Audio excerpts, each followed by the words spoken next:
Pag ganun ma'am, anong mga ano niyo yun? Normal lang ba yun sa inyo? Normal. Ilang years ka na flight attendant? 2 years. So ilang beses ka naka-experience ng ganun so far? Approach po ba?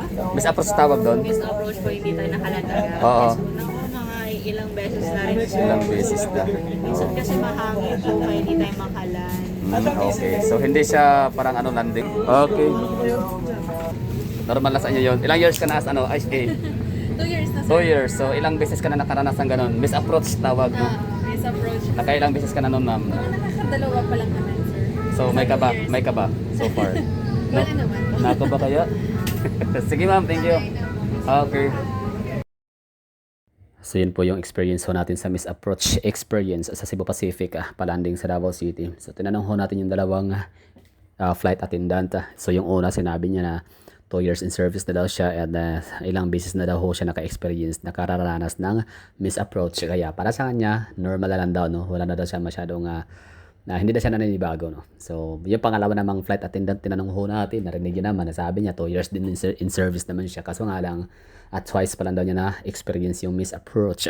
Kaya hindi maiwasan na may kaba pa rin siya, no? Takot din siya. So, syempre, tao lang ho sila, kahit pasabihin natin na well-informed or well-oriented ho sila, tsaka alam na nila yung yung ganong sitwasyon talaga yan, hindi talaga maiwasan yung kasama yun sa kanilang sinumpaang tungkulin bilang isang flight attendant.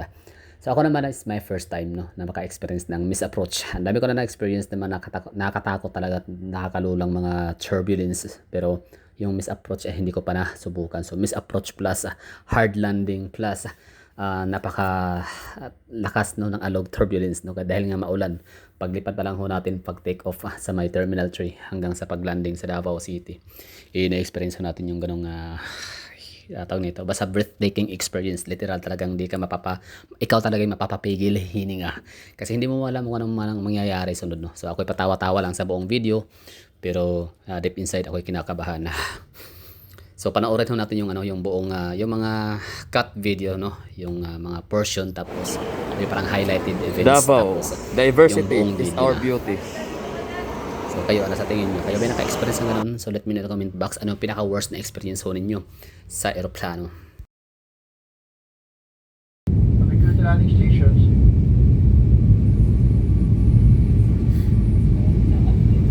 Walang nakita. Bali yung way natin na dumaan tayo sa ibabaw ng Matap kanina, Toril. Mas mamaya ron.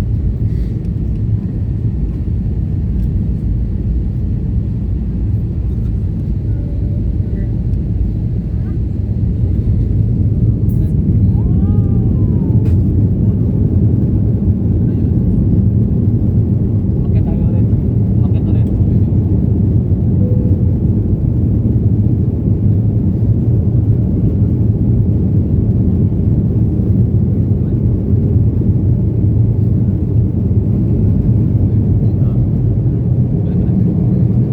Bakit ulit? Oh my goodness. So malapit na tayo sa Kalupaan, Mainland, Davao de Oro. Yan. Salamat sa tracker ni ma'am. Malaking tulong yan, oh. Sa Davao de Oro, pagkakaalam ko walang runway dyan. Walang walang pwedeng ma-emergency landing. Tagum City wala rin. Meron lang runway dito sa Mati City.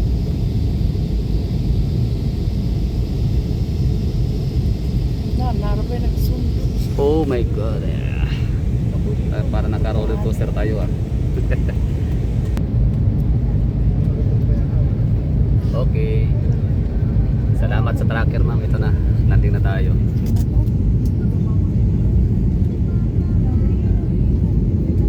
Yeah. Alright. Jesus. Oh, yun. Fasten seat. At this time, make sure the window shades are up, tray tables are stowed, and your seatbelts are securely fastened. Oh. Parating na ta. Mana ko sa Diyos sa kayo. Mabiyan ka niya rin.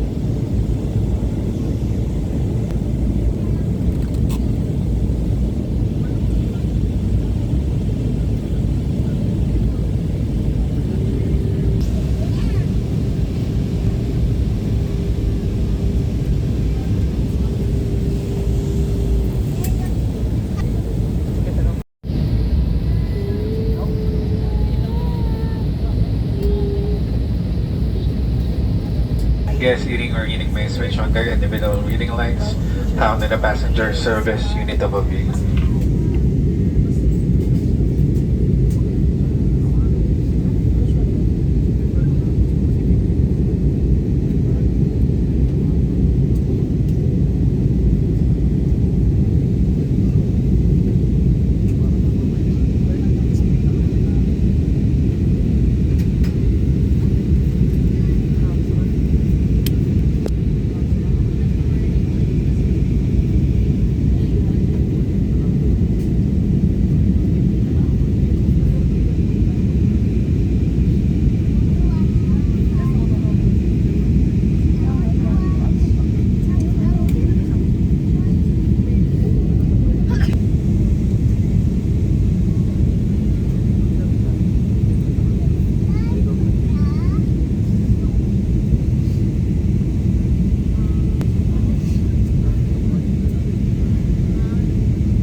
Grabe, daming fans. Oh. Bayagan. Pag-ikaw sa landing stations,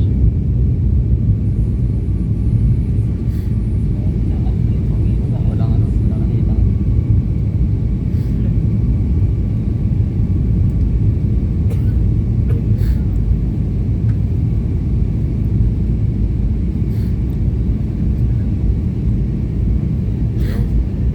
Kita na.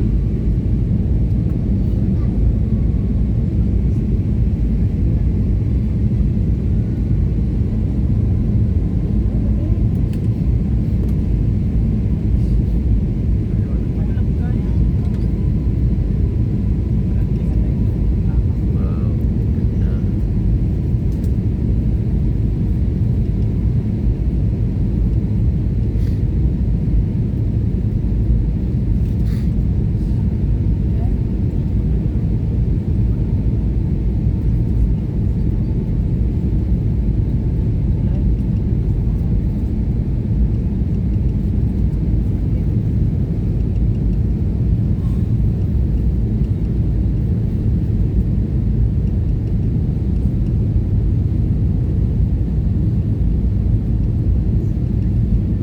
Bali yung way natin nasa no. Dumaan tayo sa ibabaw ng Matap kanina. Toril. Mas mamaya ron.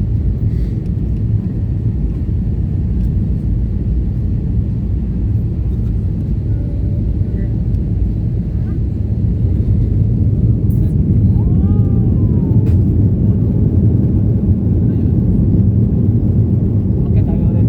Umakyat ulit.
Island, no?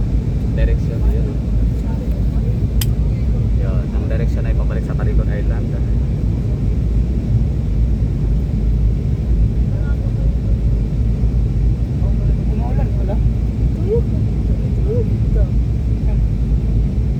Yan, yung ano, yung ruta.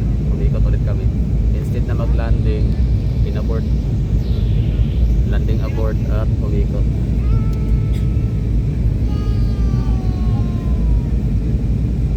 Yan o, tingnan natin yung ano nila, yung mapa. Kasi wala akong ganyan eh. Yan o. Yan.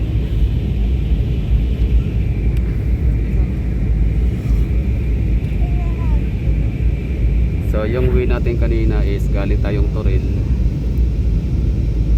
Tapos hindi tayo nag-landing, no? In-abort yung landing. Tapos umikot sa Samad. Yan. Oops. Galing tayong Toril, di ba? Toril tayo kanina. Ayun. Ladies and gentlemen, good evening. This is Captain Kokoy. For your information, we have just performed a submersion procedure due to low clouds on the runway. And we apologize for this inconvenience for these that are control. Kinabahan ng first time ko to na experience. Malala. First time. Kage. Yung gano'n pala feeling na ano nung i-abort yung landing. Kata aha. Zero visibility pala yung ano. Yung landing runway. Makita na to ang ganda. Oops.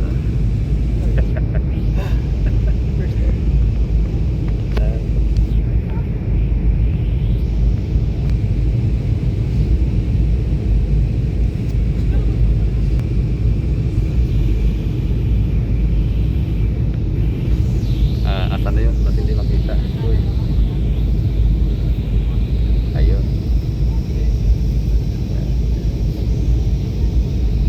Ba't parang rin nagalo yung mapa nyo? Asan na ba tayo? Halo ampas na papunta ng Oriental. Governor. Feeling ko Jensen. Jensen. Jensen ang Ano yan? Ang direction na yan ay papuntang ano? Davao de Oro, Pantukan. Pantukan yan. Oo. So ano tayo, mag-emergency landing sa Mati City? Pwede. Oh, okay lang. At least malapit na lang sa Siargao. Hindi layo pa pala.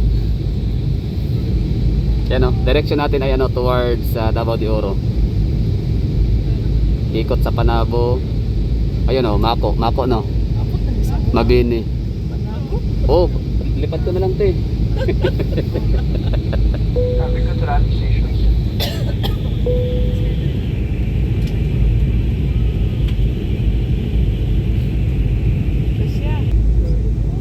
Yan o. So malapit na tayo sa Kalupaan, Mainland, Davao de Oro. Yan. Salamat sa tracker ni ma'am. Malaking tulong yan o. Sa Davao de Oro, pagkakaalam ko walang runway dyan. Walang ano.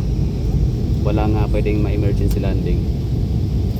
Kaso naman ito mag-emergency Tagum City wala rin. nakakoy. Meron lang ano runway dito sa Mati City.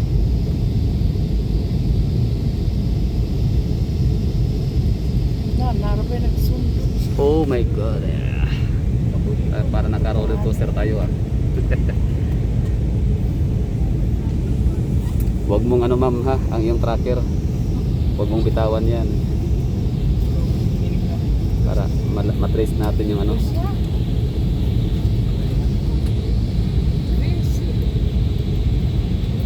Pag mapa, basta wala pa siya. Lagpas na magpanabo. Asa na tayo? Yan. We're heading towards Mako. I mean Mabini, Davao de Oro. Ayun, umikot ulit tayo papuntang ano, Panabo. Yan, papuntang Panabo. Position na tayo for landing.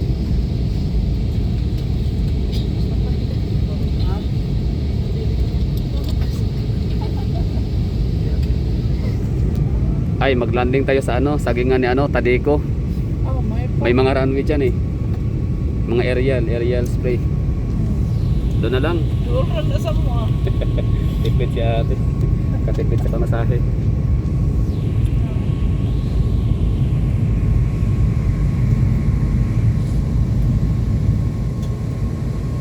Oh, di ba? Malabo. Huwag yung labayan, steady lang yung ano, tracker. Para medyo ano, minus tension. Ayun, ang gulong.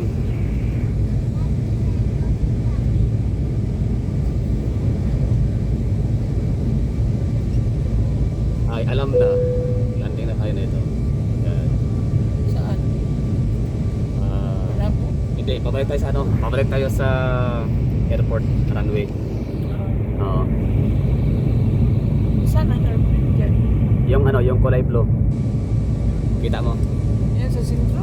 Hindi, ito kulay blue tayo yan. Nasa ano, nasa dagat pa tayo. Uy, nawala, something went wrong. Yun. Nako. Ay, sige. Nawala yung ano, tracker. Ayan, bumalik ulit.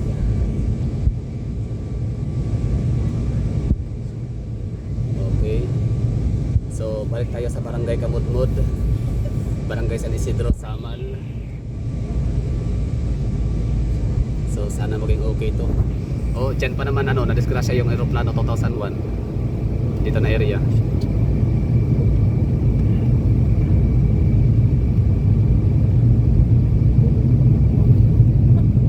Pero yung ano, yung 2001 na disgrasya, ano yun, human error yun. Oh. So ito ngayon, ano to, mas high-tech na ngayon ng mga aeroplano kasi may ano na, meron ng tracker talaga mas maganda yung ano nila. Monitoring.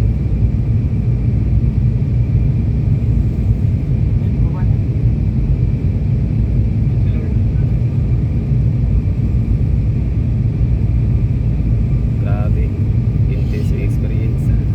O diba, kung hindi ka nag-seatbelt. Good landing stations. Oh.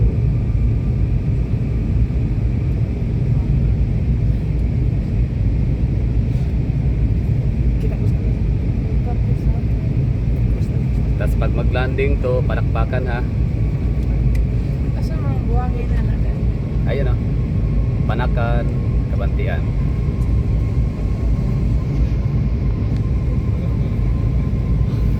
Yasa ka lang po. Oo. Kumambut. Ha? Maulan, malakas ang ulan. Oo. Pasok ang ulan mo ng ano ta, natay zero visibility.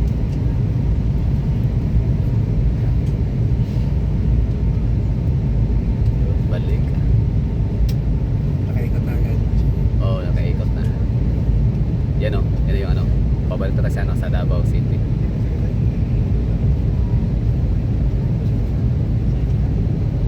Okay, nakalampas na tayo sa mainland, Samal.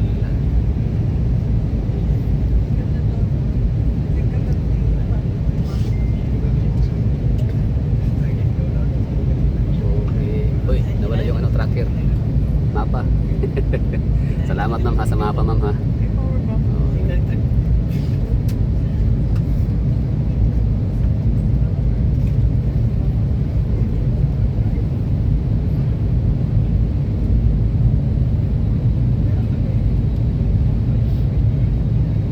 Island Garden City of Samal Port. Okay. Malapit na sa runway. Sana walang aberya, sana clear. Yan sa planting na lang bro. Hindi, ito to. Ay, malayo pa. Oo. Ibigis mo naman. Lapit na. Okay. Salamat sa tracker ma'am. Ito na. Landing na tayo.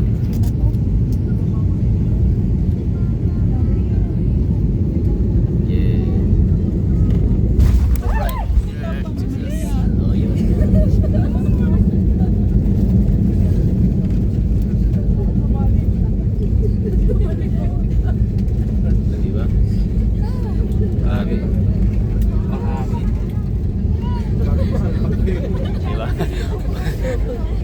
Ibig sabihin pala kanina, walang hingaan ang mga tao. Walang hingaan ang mga tao. Yan, ngayon pa. Ngayon pa nakahinga. Grabe yung ano talent yun Walang hingahan, no? Oo, yun talaga ang breathtaking experience. Hello everyone, Cebu Pacific Air welcomes you to Davao International Airport. Yeah. For your safety and comfort, please remain seated with your seatbelts fastened until the captain turns off the fasten seatbelt sign. Please check your surroundings to ensure you do not leave any of your personal belongings behind. Be cautious when opening the overhead bins as heavy items may have moved during the flight. So, yun na yung On behalf of your entire experience Cebu so far. Pacific team headed by our flight deck crew, Captain Ba and First Officer Glenoga, together with your cabin crew, we thank you for making Cebu Pacific a part of your important moments. It was truly a pleasure having you all on board, and we do hope to fly to more fun in the future. Once again, thank you everyone for flying Cebu Pacific. We ask that you keep your area clean and tidy. Kindly clear seat pockets of any remaining litter, and please bring this with you as you leave your seats. You may dispose this in the bins near the exit. We seek your cooperation in ensuring that no litter is left behind the Kasi aircraft. nag-start ako magano ito, nasa 18 minutes na. For guests with infant, the infant's life vest shall be Mga 10 to 15 collected minutes after muna natin. disembarkation. For safety Yung turn reasons, around. leave the infant's life vest inside the seat pocket and be reminded that unauthorized removal of life vests from the aircraft is a serious offense. Mabini po, For mabini. guests needing special assistance such as wheelchair, you're advised that the plane lands for proper ground endorsement. Para po sa ating mga panauhing nangangailangan ng tulong tulad ng wheelchair, kayo po ay huling bababa. Maraming salamat po.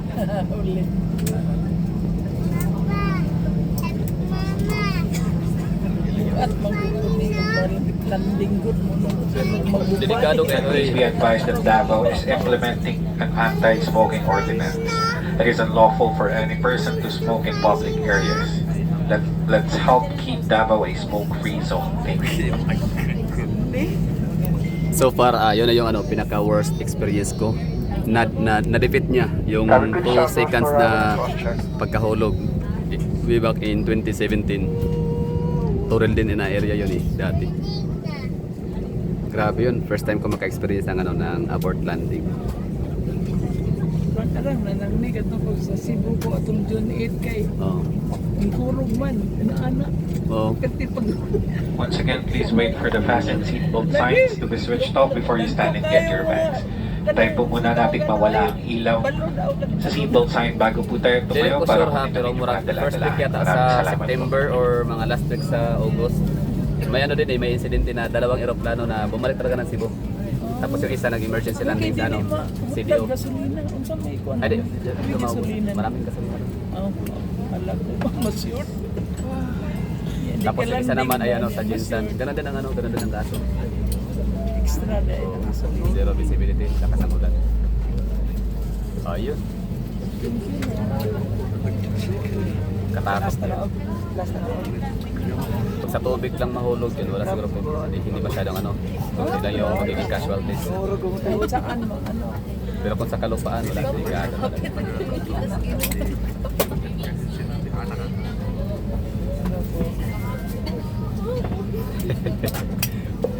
Napigil. Thank you for patiently waiting. It is now safe for you to stand and get your bags. Mari na po kayong tumayo para kunin ang inyong mga dala-dalahan.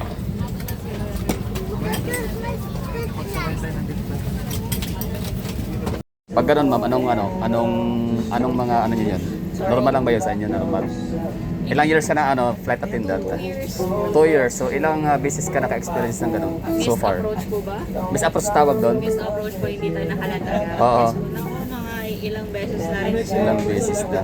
Minsan kasi mahangin po, kaya hindi tayo makalan. Okay. So hindi siya parang landing abort tawag doon? Landing abort ang akala ko landing abort tawag doon. Miss approach po ang term. Miss approach ang pinaka-perfect term.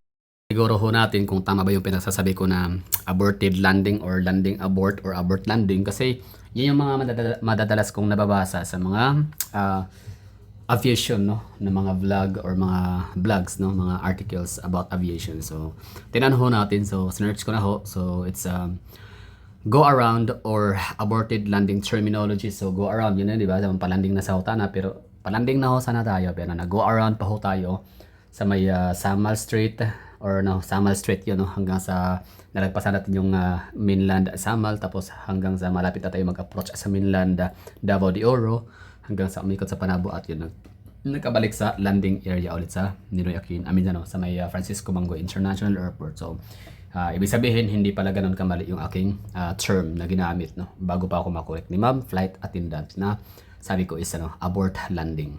So ito, what is meant by aborted landing? An aborted landing, often termed as go around, is a situation typically encountered during the final approach phase of a flight.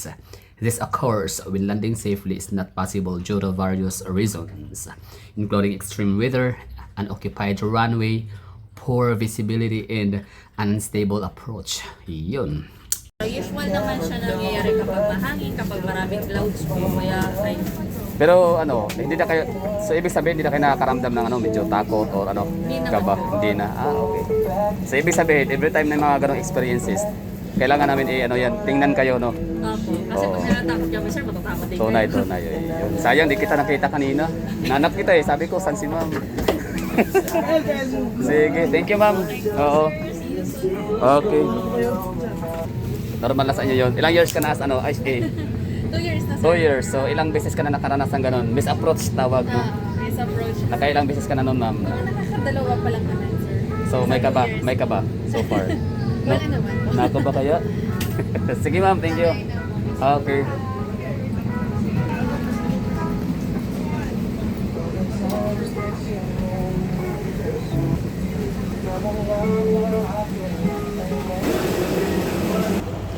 Forty ang ang heat index sa Manila.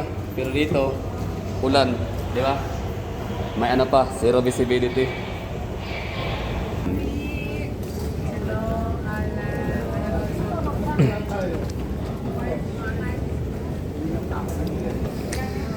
So yun, no, safe landing pa rin kahit paano. Ay nagkaroon na tayo ng medyo naka-experience na ng medyo challenging, no. Yun ang breathtaking experience. Makapigil hininga.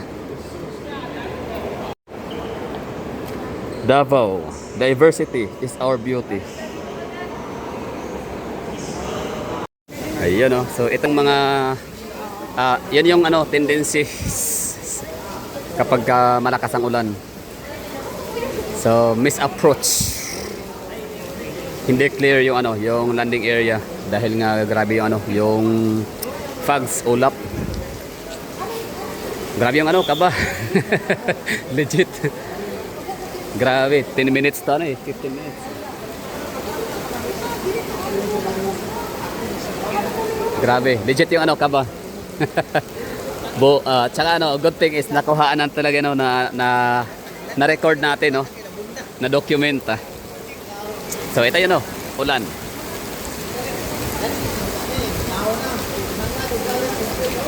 Di ba? At least we have something story to tell. Lalo sa inyo mga manonood diyan na misapproach. Katakot 'yun. Kakaba. So, na-defeat niya na yung pinaka-worst experience ko sa eroplano na sa sobrang lakas ng alog ng eroplano, turbulence, strong turbulence sa may bandang Torrel area or Mount basta somewhere sa sa may Mount Apo. So nag-stop yung engine talaga ng 2 seconds as in. So yun ang pinaka-worst ko na experience, not until eto ngayon, misapproach. Aha. Anong kanina? Oh, Cebu Pac. Hindi kayo kasabay nun? Sabay ako. Oo, di ba, no? Anong feeling? Anong feeling? Teka lang. Hindi kasi malinaw. Hindi ko pala alam yun. Malinaw ko talaga. Mali na? Sabi niya, Oo. landing na. Oo. Hindi siya nakaabot sa parang line. Mm. Na dapat mag-land. Naalangan siya kahit umakot sa ulit. Okay. Nag-sorry siya, diba? Sorry po. Okay. Ang tawag doon, Sa ulit. ang tawag doon ay misapproach. Grabe. Mm. Sabi ko, ito yung pinaka-worst na experience. Grabe ako man din, oh. Diba na? Oo. Ay, yung ibang lahi na parang hindi na Oo. So yun pala yung tawag doon, misapproach, no? Kaya pala siya. Kumbaga mali yung approach niya. Akala niya landing na. Akala niya lang din. Oo. Pero bumaba talaga siya. Mm. Eh, alam ko na mali niya talaga kasi yung sabi niya, natin kung ready for landing. Mm. Sabi ko, landing, walang hula pa. Kaya nga, pansin ko rin eh. Tire eh. Binaba niya ba? Nakababa na? Ah. Tapos bigla na naman siya umakit. Sabi ko, shit. Mm. Tapos natakot kaya ako. Kaya nga.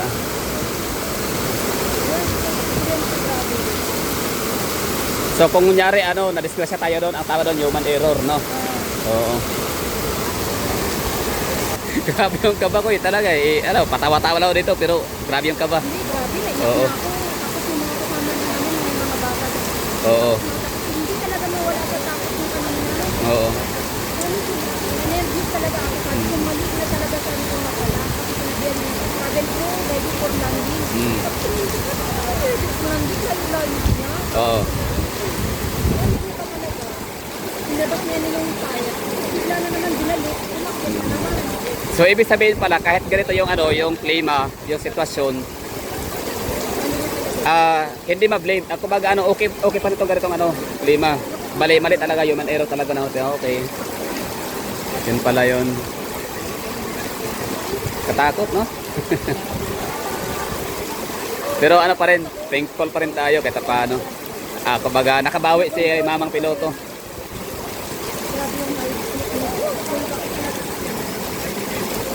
Akala ko kanina mag-landing na lang sa Mati. Kasi pagkakalam ko dito sa Mati na lang yung may malawak at klarong runway.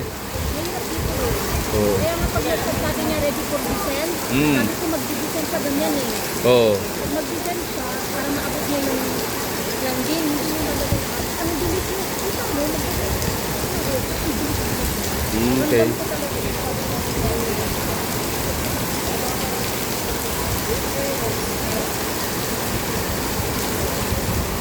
Yan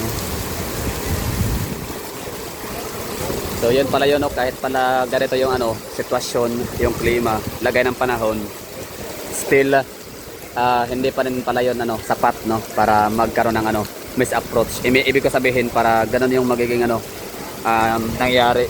Sabi ni ma'am, according naman sa kay ma'am na kanyang analysis naman. Ako wala eh. Sabi lang nung flight attendant is misapproach. So ibig sabihin, yun ang ibig sabihin nun, misapproach. So akala nung mamang piloto is okay na.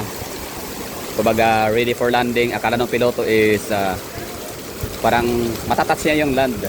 Ano nga ulit yun ma'am? Bali ang pagsabi niyang ready for landing, akala niya is malapit na sa ground. sa ground. Oo. Kaya binaba niya na yung tire. Gulong, pero malayo pa pala. Mataas pa tayo nun. Tapos alanganin na madidisturb sa tayo. Nako. Kasi yung tire niya nakababa na. So biglang yung pinilo, umakyat na naman siya. Doon na ako, sabi ko na may something. Pati yung mga kasama, nakita kasi nila sa window, ang layo pa, tapos nag-ready for landing. Ako rin ramdam ko rin na sabi ko mababa na pala. Basta naka-video naman naka-record. Basta 'di ba ganito yung torrent sa may coastal. Coastal, alam ko malayo pa 'yun eh.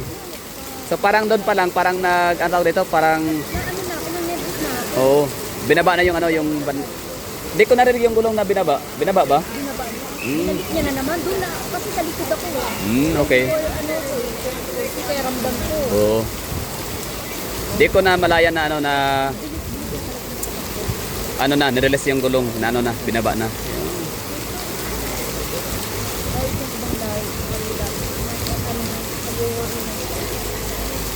Grabe. Yun pala yun. So yun pala tawag doon. Kaya pala tinawag na misapproach siya. Oo. Kasi mali yung niya. Akala niya yun na yun. Oo. Malayo pa pala. Sabi ko nga parang kita ko pa ngayon Soto Grande.